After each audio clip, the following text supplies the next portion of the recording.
I'm a dryland farmer. We depend on Mother Nature for our rainfall. We grow primarily cotton and corn. Some of the things that we're doing that makes us different than our neighbors is we're working very diligently to improve soil organic matters. We've stopped the practice of tillage for the most part on our farm, where we're trying to leave more of the organic matter that the crop leaves on the surface of the soil to protect it from the sun and wind and rain. That makes the soil healthier, helps it hold more moisture. One of the most difficult problems we've had to overcome with conservation tillage, no-till, has been the compaction layer caused by years and years of tillage. And so what we've done is, with the cover crops and some different tillage methods, we're trying to see if we can loosen up those hard spots in the soil. So if I was to take this sample here and then go to that conventionally farmed field across the road, the structure of that soil would be much denser. If you put this in a glass of water, and then I went over and took a clod across the field, put it in a glass of water, this one would hold together because it has soil aggregation, porosity, just like a sponge. So this is a soil petrometer, where we begin to see where we have compaction from years of plowing. So all we're doing here is trying to look at the compaction within the soil, and you'll see right about there, our soil probe got up to about 300 pounds of pressure. So they're not a good healthy root system when you get to 300 pounds of pressure. We put turnips and radishes, and they'll grow through those zones and create fractures that will allow moisture and things to penetrate and begin to mellow up those compacted layers in the soil that 100, 200 years of plowing has created.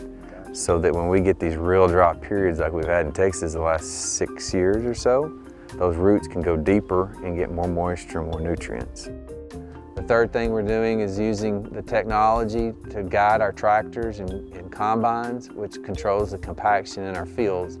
So we use GPS technology and software packages that allow us to drive in the same spots year in and year out, so that the parts of our field that are compacted are more isolated.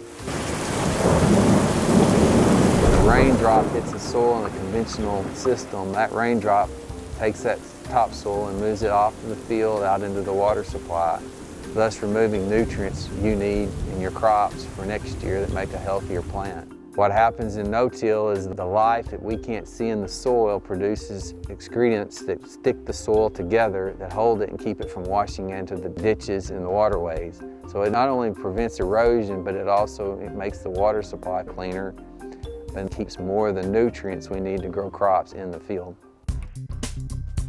In the last year, we harvested a wheat crop. As soon as we finished harvesting that wheat crop, we come in here with a drill that has the ability to plant into all this residue and plant what is called a multi-species cover crop. Different microbes in the soil like different types of roots. So we plant this multi-species to feed the microbes in the soil to make the soil healthier.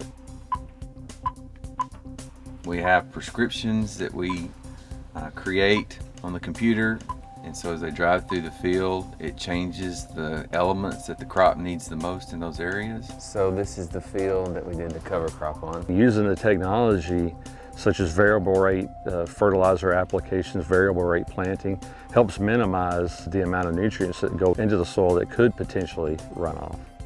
The technology has allowed us to grow more food with less. On our particular farm, I've seen our average yields double over the last 20 years, and our inputs basically go unchanged.